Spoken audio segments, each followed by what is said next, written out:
We've got a pork loin here, and we're going to make it a tea-rubbed pork loin with this Earl of Grey tea on it. Because we like to do strange things with tea. It's kind of our thing. Yeah. So we're going to start by putting some vinegar on this tea. We're going to marinate it for 3 hours. The sound that you hear is me using a mortar and pestle instead of a grinder because a mortar and pestle. Are you mortal? Is fun. A mortar and pestle is very fun to use, especially with a salt and pepper to grind. So the vinegar actually breaks down the tissue and gets all in there. And you see this one's actually, it's a 4.77 pound, and it's already been cut into slices by the butcher.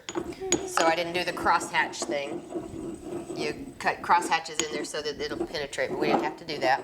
Take this here stuff and I'm gonna get some salt and pepper going there. And we're going to try it on camera, just like we did with that brisket a few months ago. Oh, that brisket that we used lapsang souchong. About 2 scoops of About 2 teaspoons. Finely ground salt from an old tea container because we like to reuse, and this is a very good container. And then also like 4 or 5 just rounds of some ground salt. And finally for our marinade, we're Butter. going to use melted butter. Yummy. I don't think that's going to be enough. You see how she is. We So need more negative. butter. We need more butter.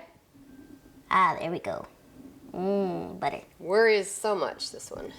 I don't worry. I just want it to be evenly coated in deliciousness of butter. All right, and now we have to be brave and touch it. Can you touch it? She I touched it. Now rub it in there. Massage it in. It's a wonderful feeling. No, it's not. And you This can is wash your like- hands afterward. Ugh. This is like chunky slime.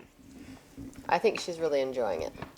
So we're going to put this in the refrigerator for 3 hours, and then we're going to come back and grind up the tea and put that on there. This has been marinating, and I turned it over so it could get the juices. See, the butter actually has kind of solidified there, and we've had enough time for this to get into the tissue of the pork. And now the whole reason that this is on our channel, the tea. We're using the Tea Spot Earl of Grey.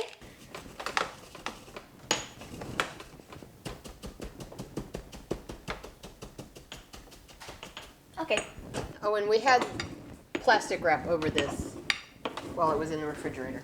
So this has the little blue flowers in it, which makes it look really pretty when you're brewing it or sprinkling it onto your meat.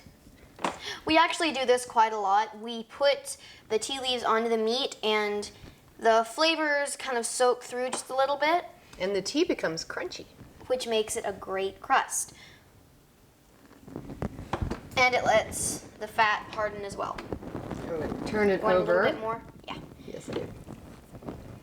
Like to do both sides. It gives it that extra bit of effort. If you know any restaurants that do tea on their meat, let us know, because that would be yummy. All right, Ta-da! so we've got our tea-rubbed pork loin that we will be smoking, and then we'll be back to show you what that looks like. Okay, so we got the Rectech up to temperature here. We're going to put this in. We have decorated it with some apple pieces. Give it a little sweetie, tangy thing. Sweet meat. Sweetness.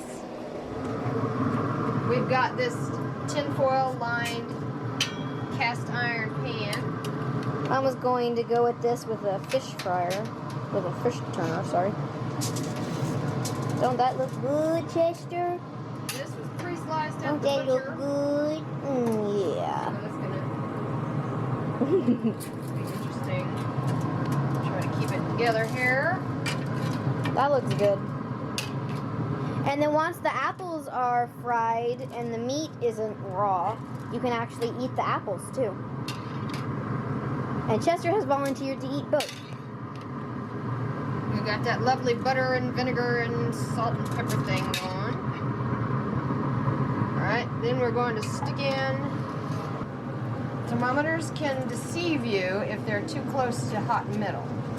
So I like to do it 2 places, and then maybe one of them will be correct. So we are going to cook this for about 2 hours, and then even though we'll be gone, we'll still have remote access to the temperature and can turn it down if it's starting to get too hot. Okay, so we cooked this and we got it up to 145 and we let it rest a bit. Now we're going to try it. These apples. They had just become like jerky almost.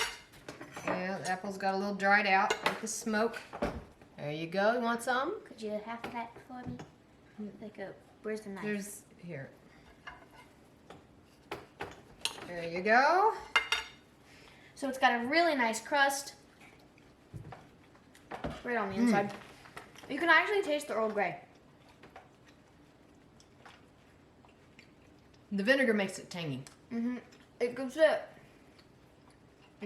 Yeah. Should you do this? Yes, you should.